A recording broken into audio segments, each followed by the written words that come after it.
Children of the night, what music they make. They're all gonna laugh at you! They're coming to get you, Barbara. What's up? I'm not gonna hurt you. I'm just gonna bash you a bit.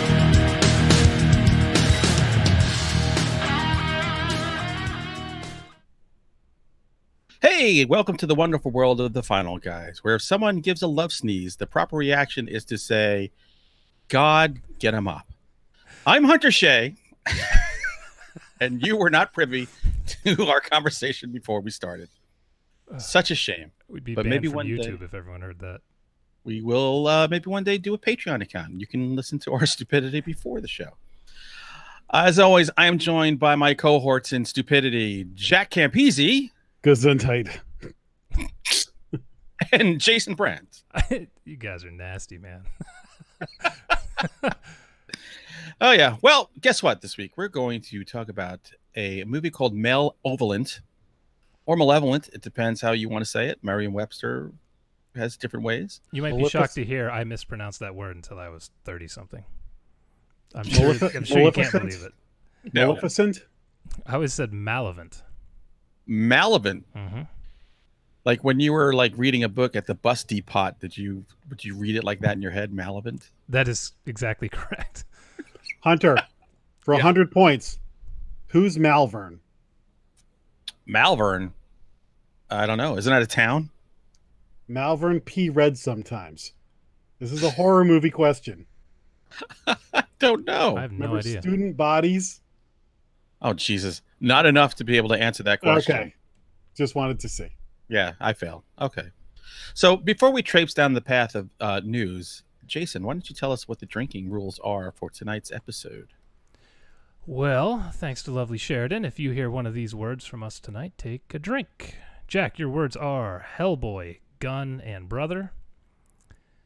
Hunters, yours are Weak, Stephanie, and Charlatan. And mine are Paranormal, Shovel, and Tongue. And the bonus words are Halloween, Orphan, and Squad.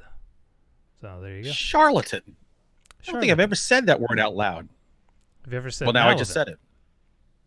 Oh, never said Malevolent either.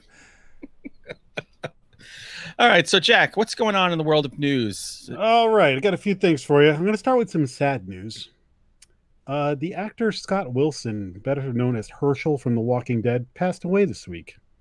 But the good news is he's up and walking around. Yeah, well, the governor cut his head off, so. This man was in many movie, including In the Heat of the Night, The Great Gatsby, and Truman Capote's In Cold Blood. He was one of the killers. He was also in that Behind the Mask Rise of Leslie Vernon movie. He wants that on his tombstone. I don't remember him in that. I do. I had to read it for me to go, oh, that's right. But the other role that I kind of forgot that it was him is he was Sam Braun on CSI, which was the like mobster casino owner that Marg Hellenberger like had the relationship with, and it turns out like it was her dad or something like that. Really? Yeah. This is years ago? On the original CSI TV show. Okay. CSI. Never watched an episode of it. I haven't either. You never watched CSI? Negative. I watched my first ever episode of Law and Order 2 weeks ago. I think I've seen one of those, maybe. I don't watch a lot of regular TV. It was dumb, too. I was like, wow. Years ago, on one of like the holiday weekends, a friend of mine was really into CSI and had been talking about it, and I was like doing stuff around the house, and there was a CSI marathon on, and I got sucked in, and like 8 or 9 episodes later, I'm like, oh my God, all I did was watch CSI all day. Because it's got that comfortable formula that you're just like, oh yes. There's a definite formula in there. And as these shows go on, they just know people are going to watch, so they don't even bother connecting a lot of the dots. Like they're like, nobody cares. It's like Ed Wood. I made the poster just to make the damn movie. The most entertaining thing about that show is the amount of work they put into solving one case, and then in real life, there's tons of evidence, and they don't even. I know. I'm not going to investigate this. Move on. So anyway, I thought out of the Walking Dead characters, I thought he was one of the characters I liked the most. It's a good character. He was. He was the one. like. Go ahead. I was gonna say he's like the replacement for Dale, who died too early. Yeah, he's the one that had all the walkers in the barn. That's right. Yeah. Their Forgot about finest beginning. moment. Anyway, rest in peace, Scott Wilson. Bye, Herschel. Now, this next piece of news kind of made me want to die. Oh God. Can't wait to hear it. Richard Dreyfuss, better known as Hooper from Jaws, was being interviewed, and he was talking about Jaws, and he said it's a nearly perfect movie, but he thinks they should go back and add a CGI shark to the original film. Because the one complaint people have is that the shark effect has aged, and that it might be able to connect to a younger audience if they did that. Clearly, this man has not seen. He has not seen the special editions of Star Wars. I was saying, was he drinking with George Lucas when he came up with this idea? Dear God, that's the worst idea I think I've ever heard.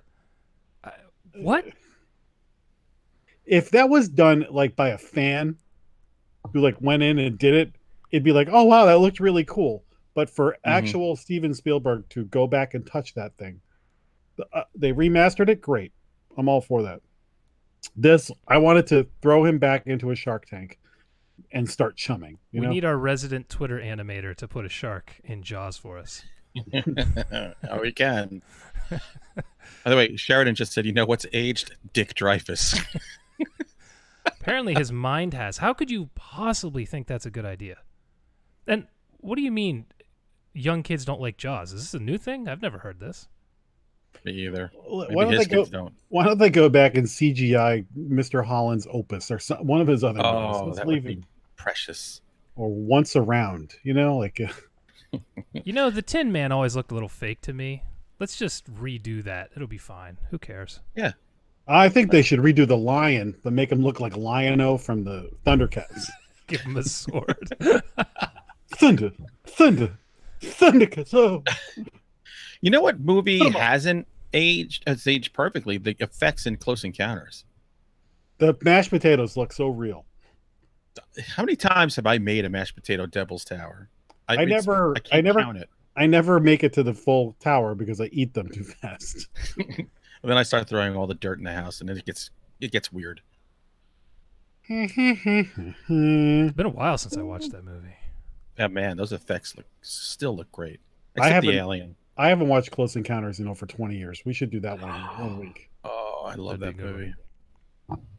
I have the album soundtrack in my basement in my pile of records. Nice. Do you have like the disco version by Miko or remember? Yeah, Miko. Did the Star Wars? They did a disco Empire Strikes Back too. That's just not as good as the original. No. So anyway, Richard Dreyfuss is a tool. We've defined. Robert Shaw was right all these years later. See? Always trust the drunk guy. The last piece of news I have is fascinating, and I think I have to go dig this up. It turns out on Amazon Prime, there is a extremely rare X-rated cut of RoboCop, but it's not advertised as X-rated, but you'll know it because it is, let me see, 103-minute. Somebody on Reddit went through. I guess it was released in one of the releases as an alternate, on a disc. So somebody on Reddit went and compared and was like, "Oh my god, that's the X-rated." So there's extended scenes and deleted scenes and stuff. So it's basically a more violent RoboCop. I'd rent that for $1. I'll buy that for $1. You beat me to the punch. I thought you were setting us up. I'll drink. I should have, but that was too good. But yes, I'm also proud of you for not missing that up. Thank you. So it's an hour 43 minutes, not an hour and 2 minutes. That's what it is. An extra minute. I don't know, dude. Okay, because I see two on Prime. One's an hour and 2 minutes, and one's an hour and 43. Is that the one where they show his penis that's actually a ladle? How'd you guess? I mean, I hope it's violence. I love RoboCop. sex. I'm gonna have to check this out. This warrants further investigation because I just saw this and I was like, oh, so we got to put it out there and find out if this is true, if it's still up or whatever. But so there is whether it's on Amazon Prime or not, somewhere out there is an X-rated version of RoboCop that needs to be seen. Yeah. I mean, god damn, how much more violent can you make that movie? When they're shooting him up at the beginning, that's rough to watch. RoboCop has one of my favorite scenes in any movie ever, and it's when the guy gets hit by the car and basically like explodes into liquid. That was the guy from ER. He was the douchey doctor from. That's one of the best scenes ever. And You know, then they turn on the windshield wipers just to clear him away. Is this And that an was 80s after version? What? I'm just thinking, is it an 80s version of X, which today would probably be 13? Papa Don't Preach was controversial in the 80s, so Bolero with Bo Derek was rated X, and that would barely make an R nowadays. yeah. That is all the news I got for you guys. All right. Yay! Oh, you know, Well, guess what? go ahead. Nope. I was gonna, segue us, but go ahead. Well, I just as I was sharing the link for this, I saw on Twitter. I didn't even get to read the headline. James Gunn is apparently in negotiations to write Suicide Squad 2 or something like that. Yes, DC has swooped in and wants to hire him for Suicide Squad 2, which is a awesome move on their part. That's pretty brilliant. This could rescue the entire DC universe, is getting him involved. Which, as soon as he got fired from Guardians, that was mentioned. And listen, I like good superhero movies, so I'm hoping DC can right the ship and start putting out better product. And I really like James Gunn movies. So if this happens, and him working with like Margot Robbie and some of the other better cast members from that movie, Like Margot Robbie. I can see the Fresh Prince and him doing something. I'm waiting for like Harvey Comics to like come out with their Harvey universe, so we'll get Sad Sack and Casper. Blumhouse Casper movie would be awesome.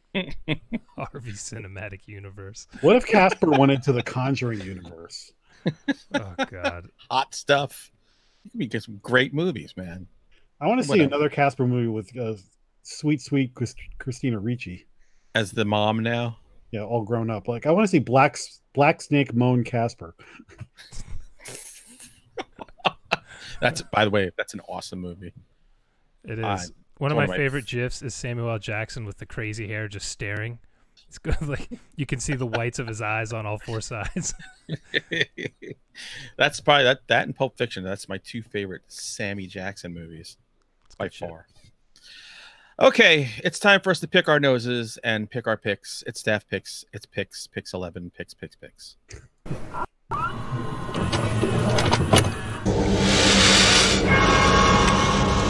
We have such sights to show you. That was some quality verbal vomit there you had. Hey, for those of you who grew up in the New York tri-state area in the 80s, Pix 11, which is a television station, you got to play a video game. So they would shoot at whatever it was whenever you said Pix. TV Pix was the name of the game. So you'd hear these kids going Pix, and you'd see the shooting go. Pew! It was a gun that shot at like spaceships going by. It's like space and I think Hunter froze. Vader's kind of. Oh, he's back. Well, whatever. So, Jason, what did you watch this week? Oh, a couple things. First up was Stir of Echoes, 1999 with Kevin Bacon, based on the Richard Matheson novel. Good flick. I think we lost Kevin again. Am I back? Hunter. Yes, you're back. Still here. I hadn't watched this movie in a while, but I always enjoyed it before, so revisiting it was nice, and it's a lot of fun. This movie's good.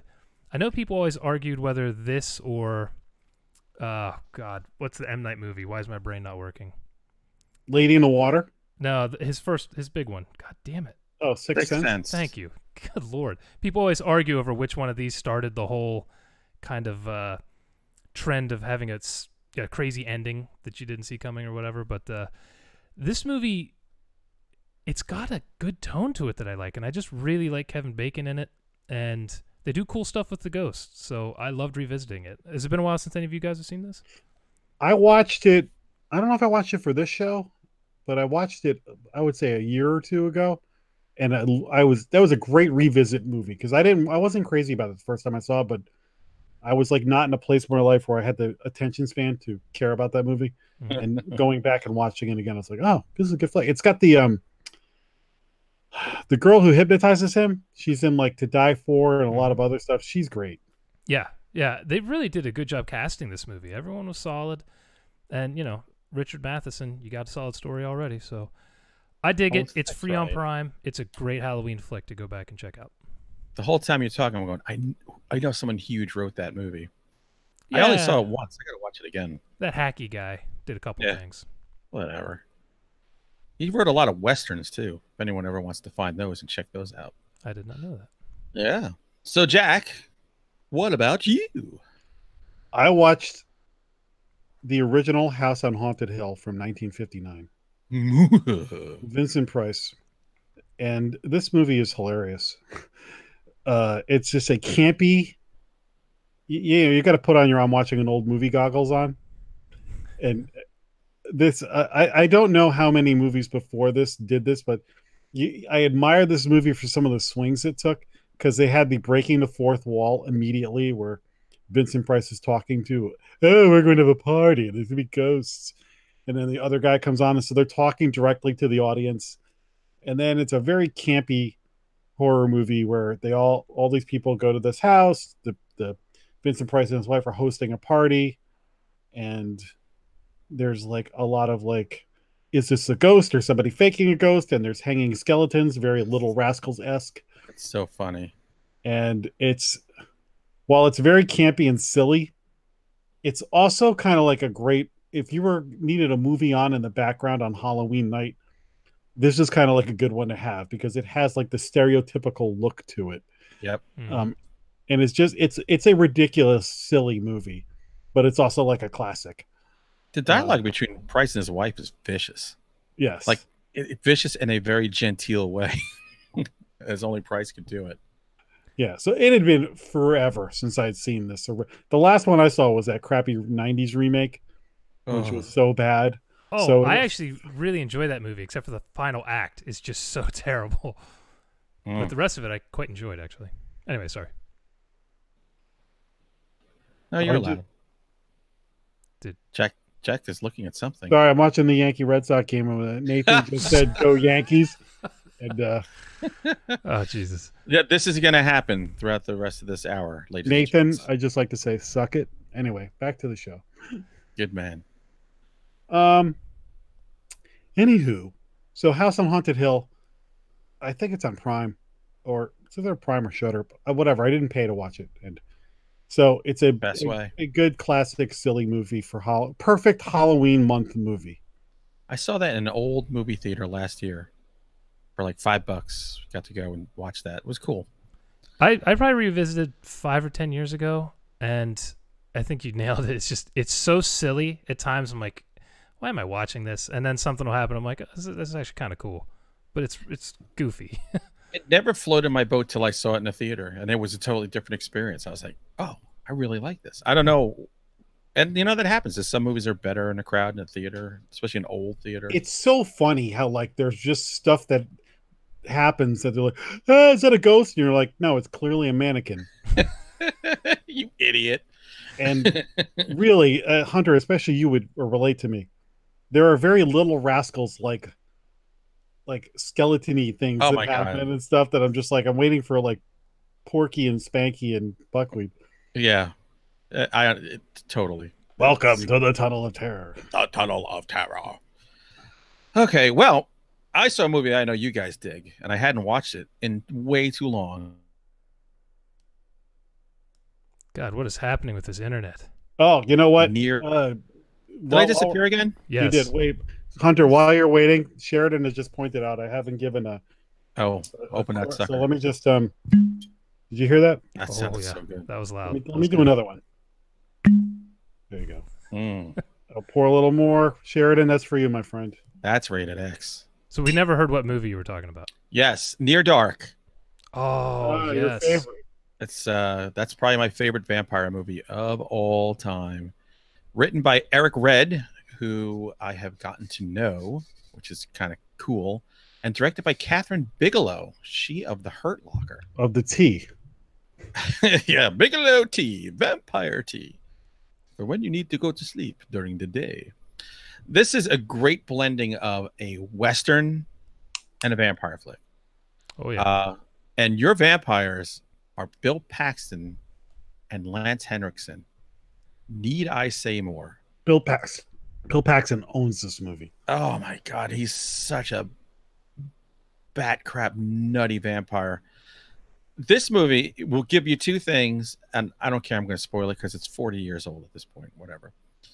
It gives you how vampires can kill you with a spur by cutting open your throat, and then how to cure the vampirism by getting a blood transfusion, which is just totally new. A total new way to handle the whole vampire curse. I forgot about that part. I haven't seen this in quite a while now. And then you also have a disturbing character, Homer, who is like a 12-year-old boy, but is actually a very old vampire who is attracted to the guy that they turn. He's attracted to his like 9-year-old sister. And you're thinking, I know you look like a 12-year-old, but you're actually adult. So this is straight up pedophilia. And he kidnaps her. Well, that's the eternal question, like from let the right one in. Are we dealing with a what are we dealing with here? It's very unsettling. I like that movie a lot, but I only like the vampire stuff. I don't like the main characters, and I don't really like the whole like curing vampirism stuff. Like that stuff I'm always kind of like but the vampires are so cool in that movie that it. You know why I like the way they cured the vampires? Because it's set in the West, and in the West, you just get shit done. Get her done. Nobody's going to come to your aid. You better find a way to fix it, because the kid who gets turned is, he's a farmer. His father's a farmer. They find him. They fix him. That's the American way. How did you find this movie? I was looking for it not long ago, and I couldn't find it streaming anywhere. I don't think they print discs anymore. Everything's real expensive. Yeah, I bought a special collector's DVD about, I don't know, 10, 15 years ago. Okay. Didn't you get one at Chiller? Maybe that's where I bought it. Yeah, if you want one that bad, when we go to Chiller, we'll pick you up one. Yeah, they're there. Okay, I was just curious because I wanted to watch it, but it almost looked like something happened with the rights because you can't find it anywhere. I don't know what the deal is. It's a shame because that's the movie that people should watch that over 99% of the vampire movies. So, what's next for you, my friend? I watched Ant-Man and the Wasp. Oh, yeah. This movie really disappointed me. I'm not going to lie. I'm a big fan of the original. This one suffered from what I thought Guardians of the Galaxy 2 suffered from. Too much. Like, they just did too much with it. And it really took away a lot of the heart of the movie for me. More so than Guardians did, though. It just... In the first one, you got this great scene where he's shrunk and he's fighting on a toy train set, and it's just fantastic. In this one, they're shrinking buildings, and they're making things bigger and smaller every 2 seconds, and it's just like, I don't know, it really sucked the heart out of the movie for me. And it also felt like everything was a setup for a quip. It wasn't so much about the story, it was about, we got to make the next joke work. So it's like Two Broke Girls, the movie. Yeah. So it was very disappointing for me. It wasn't a terrible movie by any stretch, but I really enjoyed the first one, and this one just... the Michelle Pfeiffer storyline stuff is so bad. I don't understand why they thought that was good, or I don't know, it was weird, but, so disappointed. It's not a piece of crap, but I was hoping for more. How did you like the de-aging? Oh, I'm telling you what, they're not going to need to find new actors soon. Just keep using the old guys. It's amazing, isn't it? Because when they de-age Michelle Pfeiffer, you're like, oh my God. Yeah. Really? Yeah. I'll tell you what, though. She's the best looking 60-year-old I've ever seen in my life. Oh, hell yeah. The sight of Barbara Crampton. Yeah, it's unbelievable. So, if you're into the Marvel stuff, of course you're going to watch it, but I probably wouldn't recommend this to someone who's, a little into it, but not all that much. Like, I would never recommend you watch this, Hunter. Yeah, it's not going to happen. You wouldn't be happy with it. You saw it, right, Jack? Oh yeah, I saw it. I liked it, but I gave my I see where you're coming from, and like I said, like the sidekick guy who's really funny. I'm spacing on his name. He's so funny, but I felt like they went to his well one or two too many times in it.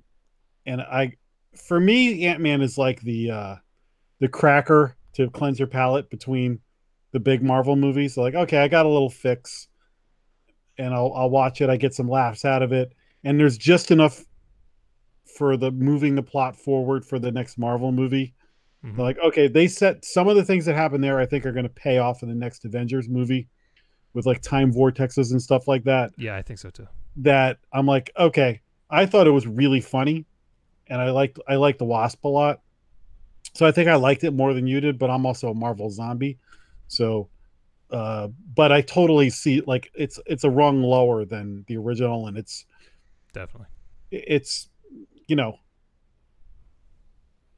for the ingrained Marvel person, this is going to be like when you rank your Marvel movies, it'll be in the lower part of your rankings, but you kind of like the whole universe. And will it still be above Doctor Strange? Yes. Oh, I like Doctor Strange way more than this. Oh, did you? I like this better. Yeah, way more. Doctor Strange to me was like a good one time. Yeah, it's like, okay, I enjoyed that as much as I did the comics. All right, I'm done with Ant-Man. All right, Jack, what about you? I'll tell you, I've been revisiting movies I haven't seen in a million years, and this is one of the most fun I've had revisiting. There's this thing on my Amazon box, Fire, whatever it's called. They always have these like other channels you can subscribe to, like apps. There's one called like Tubi TV. The only place I could find the movie I watched was by downloading this free app. I watched Suspiria.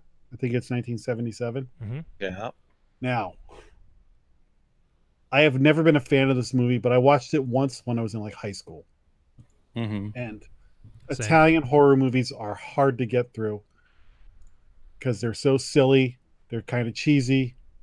And that movie had so much like reputation that I remember watching it in high school and just being like, this movie sucks. So I've always been down on Suspiria, but it was always one of those ones recently that I've been like, I need to go back, but it wasn't on any kind of streaming platform. So it turns out Tubi TV has commercials. So you can watch, there's a pretty good selection of movies, but you have to put up with every, I don't know how, or 15, 20 minutes. There's a commercial break. So I use that for, I'll go get a drink, I'll go do whatever, I'll check my phone. But I got to watch Suspiria, and I got to tell you, I don't think it's a great movie, but is it a fun movie? It's wacky, it's over the top, but what I totally forgot. There are some tremendous moments in this movie. There's a moment where a woman gets her face smushed up against a glass window. Oh, yeah. Hilarious. There's naturally that scene everybody knows with the person hung and all the broken glass. That's great. The ending, the last like 20 minutes of the movie has some great stuff. There's a scene with some barbed wire that's awesome. And it was definitely fun. I wanted to go back and watch this because the new Suspiria comes out at the end of the month, and I'm hearing really interesting things about the new one. I've heard. Did Jason say those really interesting things? Well, the reason I say interesting instead of good is because one person was like, I saw it, and it just, at first I felt it wasn't for me, but then I thought about it afterwards and kind of warmed up to it. I think I need to see it again. Another person was like, I loved it, except there's scenes where they're like with these people and you love it. Then they go somewhere else, and I can't wait for them to get back to this. And then somebody else is like, this is not only the best horror movie of the year, it's the best movie of the year. So it's like, it's a small sample, but I'm getting fired up to see what this movie's all about. So I was glad to go back, see the original so that I'll get all the references from the original to this. And just as guys who run a horror podcast, it's good to be up to date on classics like Suspiria. So this is another really good October horror movie viewing. Like it's fun, it's campy, it's over the top, very colorful, and there are just moments of brilliance in this movie, and then there's just kind of like cheesy Italian horror movie moments where you just kind of like, okay, whatever. Tube TV? TUBI. Oh, Tubby. Okay. Tubby time. Tubby time. I might grab that because I was trying to find it on Amazon too, just for the links for the show, and I couldn't find it anywhere. Oh, like you can't even rent it. Tubby time in. I was gonna go to the library and get the DVD. So, well, all right. You know what? I'm not gonna watch the original again, but I will watch the remake when it comes out. In fact, we all will. We're being forced to. It's contractually obligated. I'm going to talk about a book because I figured, Jason, you'll talk about a movie that we both watched, so we'll kill that one bird with 2 stones or 4 stones because we both have 2 balls. So anyway, well, actually, I have 2. I don't know. Jason might have 1. 3. Oh, Tres Huevos. Good for you. Tres Huevos. So I read, and I've been saving this book all year for October, Paul Tremblay's Cabin at the End of the World. Now, Tremblay, he wrote A Head Full of Ghosts, which is an exorcist book. Excellent. What he has become a master at is these narratives where you just sit there the whole time going, is the paranormal side of this real or is it not? In every book, and it's fantastic every time. Yeah, so he finds that way to ride that line, and you're just going up and down. Oh yeah, I think I know what this is, and you're right along with the characters going, yeah, I believe this, and then it's like, oh no, yes. So always keeps you guessing. This book, it's about a gay couple, and they take their adopted daughter Wen and on vacation at a cabin in the middle of the woods, kind of like at the end of the world. The first 35 or so pages, Wen is out there collecting grasshoppers, and by herself, and this large man comes walking out of the woods and starts talking to her. And it's the give and take of their conversation where you're going, holy Jesus, where is this going? And you just feel, especially as a father, I just felt, I'm like, oh, Tremblay, don't do this to me. It's really taught. Turns out the book itself, it's a home invasion movie, but not your typical home movie book. But not your typical home invasion, because these people aren't hiding who they are. There's no masks. They'll give you their name. They want to come in for a very specific reason. And I'm not going to give the reason away. But all right. It's a really, really interesting book. No. It's on my list. I want to read all his stuff. You should absolutely read this book. It's brilliant.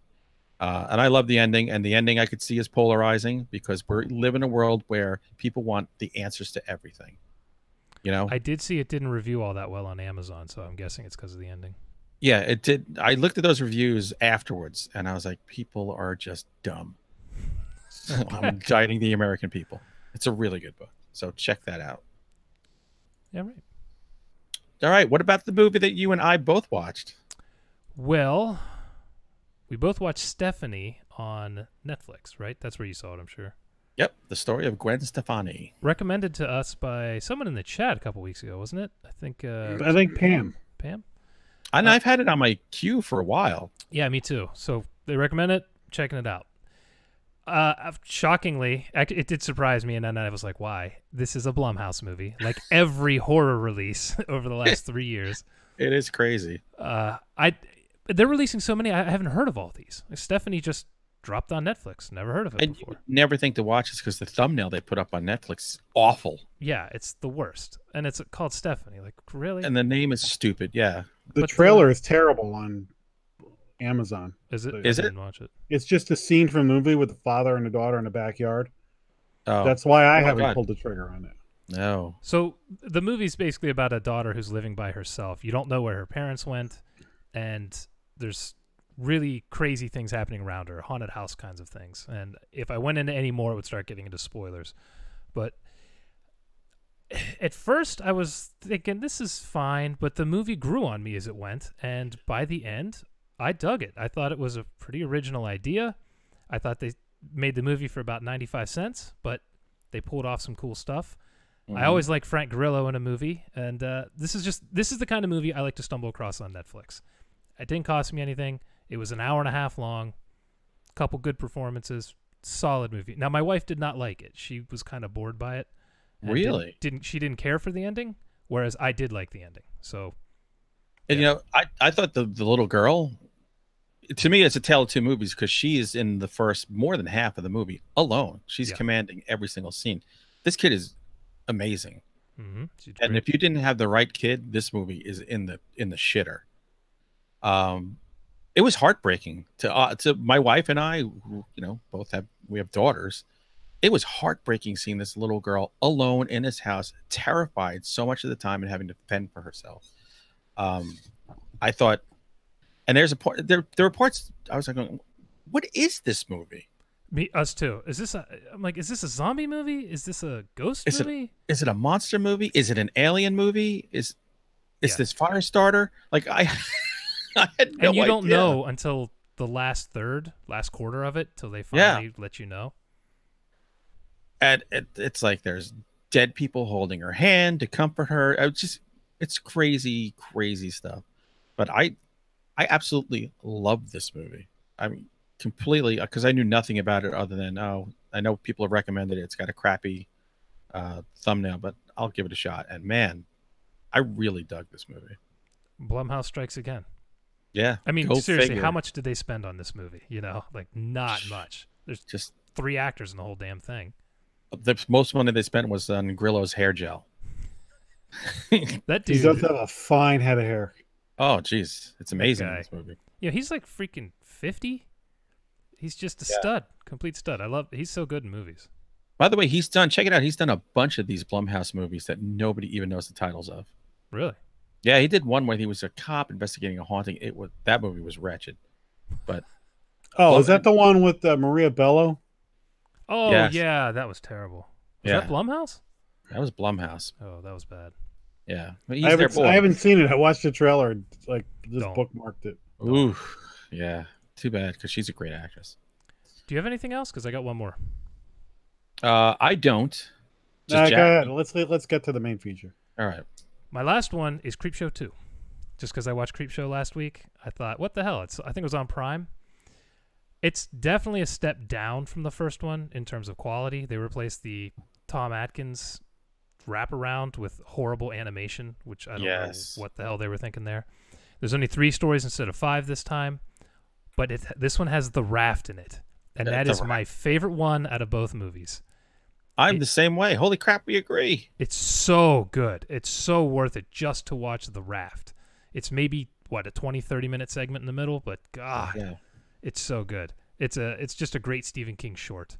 And boy, they make you like both the male characters at the beginning, and by the end, they're complete shitbags. And it's great. So everybody check that. It's free if you have Amazon. So I think I first read that story serialized in Twilight Zone magazine. Really? I think. Yeah. Don't forget, they're making a Creepshow TV show with Greg Nicotero, I believe. Okay. Oh, yeah. I forgot about that. Bring it on. I'd be happy. So, I'm done. All right. We're all tapped out, brothers. So now we are getting into the main feature, Malevolent. You like scary movies? Uh-huh. What's your favorite scary movie? I don't know. You have to have a favorite. What comes to mind? It's Malevolent, you asshole. Oh, Malevolent. Sorry. Hey, so since you had so much trouble with this word, you want to give us a elevator? Just have Jack do it. He always ends up finishing them anyway. He's better at it than I am. Wow. Boom. Jack, yours. A brother and sister and a couple of friends are fake ghost hunters. The brother and sister's mother died by gouging her own eyes out earlier. And then she starts to have a couple of flashes of maybe she actually has psychic powers. She fakes to have psychic powers and they run scams.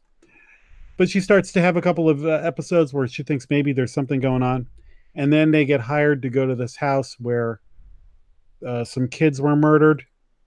And there may be some supernatural stuff going on in the house. And horror ensues. Well said. Yeah. So that? That's perfect. And it's on Netflix. It was just loaded up a few days ago. Jason, I already kind of know where you're going with this. Look at that hangdog face. Look at that fucking mug. I would give this a big meh. I just... So I actually like the idea of paranormal investigators who are faking it and eventually run into something real. We've seen that how many times, but I like the idea. I like the way that can go. I wrote a book like that once, so I dig the idea. It just never felt like they were doing anything with it. I never got into their characters until the end, and this was a long-ass hour and 30 minutes, I think, for me, until the third act. The third act redeemed quite a bit of this for me, so I don't hate the movie, but man, this was really dragging for me through a lot of it. Jack? That is very close to how I would rate this movie. I may be a tick above in... If you gave this a 5, I might give it a 6. I don't know. So whatever your rating That is, sounds about right, yeah. A tick higher. But I totally agree with you in that the first two-thirds of this movie kind of are slow, and there's some hokey stuff. But number one, you don't give a crap about the main characters. They should have infused some humor in this movie. They could have like made their scamming a little bit more creative or entertaining. So I thought that it was falling into some traps of taking itself too seriously. But then there'd be some cool stuff. The horror aspects of the movie kept fluctuating from B movie to, oh, that was really cool. And then some stuff happens, particularly violence wise, that snap you back into, oh wait, this is actually a pretty good movie. And then I thought a few things happened in the movie that probably would have worked better in a novel, but putting them on the screen didn't quite work. But overall, I thought the third act pulls it out from being just a meh to like, yeah, you should watch this movie, but it's not. It's a good Netflix movie, but it's not like an all-time great movie. I don't know. Well, it wouldn't work. This wouldn't work if it was in a wide release in a theater. Oh yeah. God, no! This movie would be savaged. But it would be better than some of the wide releases we've seen in theaters. It's true. We can name a few, and we do often. I actually really like this movie, and I didn't realize why until afterwards. When it ended, I looked at I said, "Well, this could lead to more." And I'm like, "Oh, like my Jessica Backman books." There was a part of her that reminded me of that character that I created. Oh my God, it's now 15 years ago. I thought Florence Pugh, I think that's her name, who played Angela, the psychic. I liked her performance a lot. Yeah, she's good. She's one of those people that when she's on the screen, she's just captivating. She's got a little something going on other than like these huge expression, these eyes that can just tell you anything. Good sweater. Nice sweater. She really rocked the mom jeans throughout this movie too. Well, yes. This movie is set in the 80s. It is. At first, I'm going, why is he using that giant bulky camera? And then I'm like, oh, this is in the 80s. Which, if you made this movie in the 80s, is a breakthrough because all the stuff they were doing now are like, oh yeah, that's old hat. But if we saw this in the 80s, like, whoa, shit, look what they're doing. It seemed a little advanced for college students to me, honestly. It was kind of an issue for me. I'm like, where'd they get all this equipment? Oh, because I was in college. They probably go to a college that has a broadcasting thing because I had access to all that stuff when I was in college in the 80s. I did too, but I wasn't allowed to keep it in my house, travel with it and shit. I wasn't allowed to, but I did. Oh, nice. I had all of it. And I do like the way that this wasn't just a straight up, this is a ghost movie. It takes a really wicked, violent turn at one point. And I do like the way that they, when the violence does escalate, you're really imagining more than you're seeing. I mean, there's blood and stuff. They showed nothing. Right. At one point, my wife goes, "Oh my God, how's that guy standing?" Because she just rattled on what they did. I'm like, where do you think you saw that? We have to talk about that because I had a problem with that too. But overall, I like the movie. When we get the spoilers, we'll talk about. There's a few things that maybe you can explain to me that made no sense about what happened in the movie. Spoilers. So it Spoilers. felt like this movie needed to be another half an hour longer, but I would have killed myself if it had been a half an hour longer. But like, there needed to be more background to a lot of these characters. So this girl's seeing stuff, but it didn't start until the very beginning of the movie, right? I think she had a throwaway line where she said, "I saw something in there," and that was the first time or whatever. Yeah, there's actually the opening scene with the mannequins in the attic was very cool. Yeah. Yeah. But there wasn't a very big deal made about all this. There was one cool scene in an office where she sees something, and I was thinking this is going to be a Sixth Sense kind of movie, and then it just, we're not really all that worried about it. There was a little bit of stuff with the mom, but not a lot. I wanted to know more about their paranormal investigation show and what they're trying to pull off. Why does the brother owe money? What? Well, he's a scammer. He's a guy. He's a get-rich-quick schemer, trying to improve yourself. Who gets in hock with all kinds of loan sharks and stuff. Well, yeah, I got that, but they never even said what he did. We don't need to know. I know plenty of jerks like him. It's just a lot of little backstory things like that I felt would have fleshed the movie out more. And if maybe they would have replaced the 30-second scene where she's walking down a driveway with a little backstory, some things like that, maybe it would have flowed better for me. And Jack is right. A little humor, wouldn't have hurt. Yeah, definitely. Because it takes itself very seriously. Remember the Ouija movie where the Origin of Evil, where they kind of showed how they pulled the scams, much better stuff done, like that. They did a pretty good job with that. And to be honest, I didn't care about the main characters that much. Nobody really endeared themselves to me besides maybe the lead girl. The brother. Well, brother's a jerk, and his girlfriend, she was a throwaway character. And with a cast that small, that you had a throwaway character is kind of odd. Yeah, exactly. That's kind of you summed it up well. I mean, come on, give her something.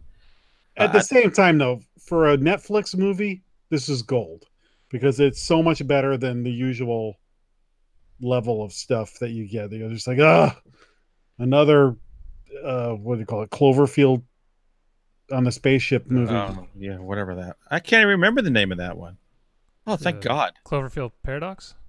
Yeah. Oh, now you had to remind me. It's back in. Here's the thing, and you could say this about a lot of these kind of middle of the road movies. It's competently made. Yeah. It wasn't like shots were out of focus or I didn't see boom mics or anything like that. The acting was fine. Yeah. Hunter, I actually thought of you as well when I saw this movie because I said, this feels like a novel you could have written, but your characters would have been more interesting because your Jessica Bachman books, the characters are much more interesting because she's like a layered character with some sort of identifiable personality traits that from one book to the next you kind of I mean, and that's what this girl needed. She was kind of everyone was kind of one note, very much so. Yeah. And I guess the character arc or growth is her coming into her own and inheriting her mother's abilities genetically, which say often happens. I think had they just focused on that more while with the investigations going on, had it build more through the movie, it might have worked. But I'm telling you, the middle chunk of this, I was dying on the vine here. It's like, God, this is only an hour and a half. But then, like you said, though, it like a few things happen. You're like, oh, they didn't pull back here. They went for it with like killing somebody or hurting somebody or whatever they're doing. They're like, oh, okay, well, maybe this isn't. And suddenly you're like, okay, I actually kind of enjoyed this movie because we thought they were zigging and they zagged. And he's looking at the score. Right, we're about to score mid-sentence. Red Sox just scored 1-0. There we go. Put it in the time capsule. Go Sox. I saw his eyes go. Yeah, he glazed over. I was like, oh shit. It was a sack fly. If that had hit the gap, it would have been a bigger. Do you know where you were going with that sentence, or is it gone? The ending. Something. The ending. The ending. They could have won a much tamer route. Yes, and instead they didn't. And so I actually like what they did with the ending, except when we can get into spoilers. Well, how about this? Let's get into spoilers. Good. Okay. Because Earmuffs. Earmuffs. If you haven't seen this, so we all think you should watch this movie. It's a Yes. Netflix movie. It's a fun movie. It's not perfect. Have patience, and it'll pay off. Right? It's good to fill up that Horror-tober viewing list, man. Yeah. Unless you're Jason. There's other things I'd watch for Halloween, but it's not the worst thing on Netflix. Did you like this? You like this less than Stephanie, right? Significantly less, yeah. Yeah. Okay. Yes. Okay. If you have to pick between the two, go watch Stephanie. It's better than this. I agree with that. I liked both, but Stephanie is better. First spoiler thing. And this is where, and Hunter, I was thinking about one of your novels, and I was like, something like this might happen in a novel, and maybe they just didn't interpret it quite as well, or maybe it didn't work for me. But the whole idea is this woman would sew the girls' mouths shut because she didn't like their talking, and then the girls starved to death or something like that, and cut off their tongues, so to keep them quiet. Right. Then at the end of the movie, the ghosts of the little girls scream, and it distracts the woman, and she can't take it, and that gives the heroine the opening she needs to fight back. That effect of the girls screaming just didn't work for me. Like, it just seemed like something that if you read it in a book, yeah. Like, and they unleash this, scream, and on screen I was just it felt like almost like a Charmed episode climax a little bit. Yeah. But I let it slide because so many characters were actually getting murdered and maimed that I was like, okay, I'll let this slide because they executed it good enough, but it was a 3, not a 5. Right. For that little part. Here's what I would have done, because you had this whole mystery of this woman who took in all these foster girls. The girls were all murdered by her son, who shows up later, which I thought he was in prison. Why or isn't he in jail? Or prison? I didn't get that. Yeah, I wanted you guys to explain that to me. That's the British penal system for you. So I would have done some very interesting things with that backstory, because you don't really. In fact, I don't know if maybe he was the one that killed them or if she was the one. Yeah, I kind of got the sense that she did. See, I would have used the whole mouth thing in a very different way with that guy. Of course. All I could think of was what I'm saying. I would have kicked that up a notch, and because you know what, I think a lot of times people just try to go. I don't know. They just don't want to cross the line, and sometimes that's what horror is about. It's about crossing lines. The first thing I thought of when I saw the mouths sewed shut was, I wish I could do that to you two. Well, my wife said, she goes, well, maybe the girls would talk and like just hearing their voices would seduce her son, and then she put an end to the girls. But wait, why don't we know any of this? Like, these are important details. Well, she was looking at the stories on microfiche that passed by so fast you couldn't delve into it at all. Yeah. So I do have some other questions too, and I just see Pam actually asked it as well. This woman hired these people to go to her house. Why? What? Yes. The whole crux of the last half of this movie doesn't make any goddamn sense. Yeah, why would you hire people to dig up? As best I could tell is because she was seeing and maybe hearing the girls, and she wanted them to get rid of the ghosts. And when she found out they were fake phony frauds, as Bob Grant used to call people on the radio, that she said, now it's time to off you. I guess, but she was going to let them leave, and then decided after 2 of them were in the car or whatever, like, well, you know what? Changed my mind. It just didn't make sense. Yeah, no, that was a glaring, strange point in this movie to me. The son, just showing up, not in prison. What? No, never says a word. How many girls did he kill? 3? 6? Well, I don't remember. At least we saw 3. Didn't they say 6? But we saw 3. I can't remember. But there were more. There were more murdered girls. I thought so too.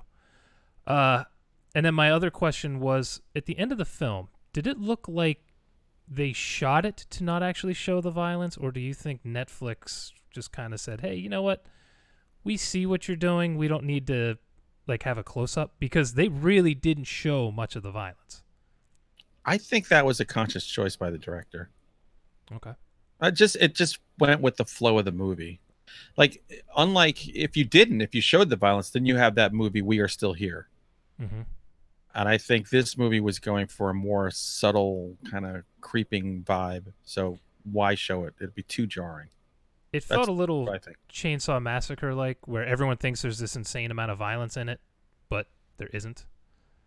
Yeah, it's so funny. That's a movie like, wow, that you could show that in morning TV. 2-0. 2-0. Awesome. Thank God. Go Sox. And my other quick point. At the end, when the wannabe boyfriend dude is laying on his back and she's hitting him with a saw, and he's freaking out and screaming like she's taking an axe to him, like it's a little handsaw. Turn around and grab it and punch her in the face. Like, because the way she's whacking, the way she's whacking him, it seems like she's using like a butcher cleaver or something. Yeah, and they're making it seem like she's cutting his legs off. It's like, well, that's a little flesh wound. That's not that big a deal. Yeah, it looked a little heavy. But as a saw, she wasn't doing a saw in action. No. You have to do a back and forth sawing act. She's doing an up and down, she's like stabbing him with a saw, which is why he didn't die. Yeah, I was hoping they wouldn't show his legs missing at the end, because I would just been pissed off. But they didn't, so at least he was just freaking out over some cuts, I guess. Yeah, like he had a cast. Well, he was a little. He wasn't Mr. Macho. No, he wasn't. But thank God for him. He did save the day. Which brings me to my other issue. This is a movie about a woman with the ability to see the dead. And the whole thing is built up to this. And the end, which is the best part of the movie, has nothing to do with the rest of it until these three ghosts scream. That's it. So all that paranormal stuff is completely unresolved for the most part. Well, the little girl leads her to the clues to let her figure things out. Right, with what, 20 minutes left, I'd say? And then it's just a different movie until the very end. I almost think that this whole movie was creating this traumatic event to take this character. You could take this character and then build on her from there and make way more interesting shows, movies, TV show, whatever, however you want to do it. Because that's the basis for whatever neuroses she's going to have now with these budding powers that eventually drove her mother crazy. You know, I didn't think about it like your Jessica books, but definitely. I can definitely see why you made that connection. And I think that's why I kind of like the movie. Someone did bring up in the chat room here about how they took that pipe to her brother's jaw. Yeah, what was that about? I think that was to break his jawbone. So they were doing everything they could to shut you up. They broke your jaw, they cut up your tongue, they sewed up your mouth. That was another question I had. I'm glad you saw that. Yeah. Why did they do that to him but not to her? They were just sewing her mouth up. They didn't cut her tongue off. They didn't break her teeth out. They were just sewing her mouth. Yeah, she did go out of sequence because it was break the jaw. They didn't cut the other girl's tongue out, did they? She never made it that far. The nothing character? Yeah, the girlfriend. She died in a car accident. Yeah. Who cares? But didn't they sew her up too? Yeah. Oh, you're right. They took her and sewed her up, and they didn't. Yeah. Then they rescued her, and then she got thrown. Getting thrown out of the car was one of the parts I was like, okay, I'm into this. Yeah, that was pretty cool. Because you're like, they show the car crash, and you just see the hole in the window, and you're like, oh, that's not good. And I kind of like the way they revealed the brother's death. Yes. So the brother, the thing at the end with the brother was cool. A nice little cherry on top. Yeah, I would have liked to have seen a bunch more of that through the movie, where she sees someone, doesn't know if they're alive or dead, and then I felt like that would have made that even better. How about the old man that gets hit? Oh my God, poor guy. I thought he was a ghost. There's at one point I think it'd be cool if they reveal that he's dead. Yes, but he's dead, and then he was dead. He was alive, and then he wasn't. All right, I think those are all my qualms. I think that's it. Are you dequalmed? Yes, I'm not so malevolent about the movie anymore. Good. I just was kind of zoning out a little bit. So for me, it was just like when the sun showed up, I was like, wait, what? Yeah. Like, who is he? There's like, I thought that was just.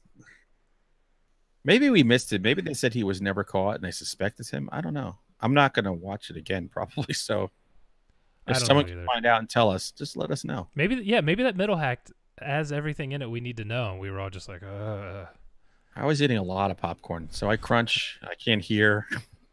It ruins things. And I don't know. I don't think the title of the movie did it any justice. It's pretty generic.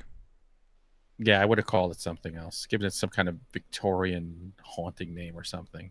Well, he could have done something with the sewing of the mouth. It's like, you got a purty mouth. Could have called it Grave Encounters 3. Same story.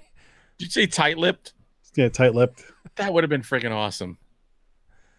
See, they should hire you, Jack. Yeah. Or Silence or something, like something that has to do with the freaking movie. Shut your trap. Shut your cake hole, Wang Chung. Stitches. All right, so we have 1 thumb up and 2 sideways, maybe. I give it a sideways. I would watch this. I think it's an okay movie. It's not like It Follows. It's no Tremors. It's a good Netflix watch, but it's not going to be your favorite movie of the year. But if you're looking for something to watch in Halloween season, this is a perfect movie. It won't even be your least favorite of the month. Right. No, probably not. Right. Oh God, forget. You'll have watched 4 movies worse than this by tomorrow afternoon.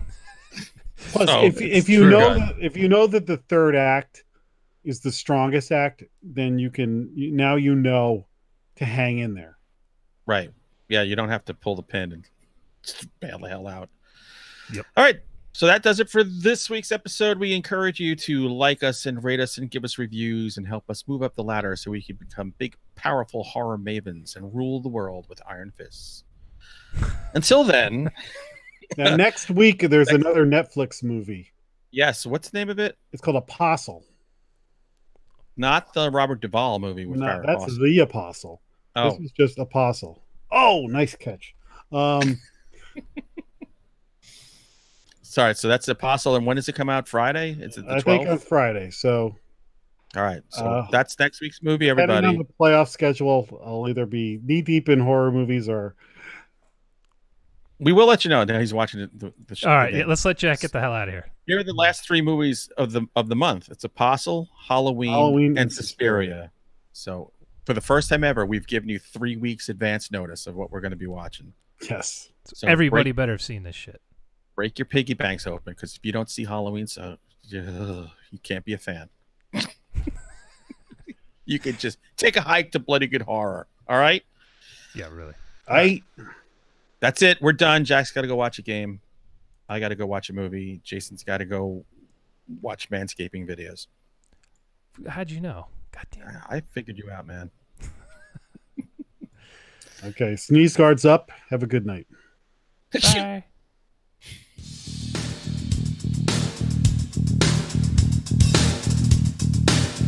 Game over.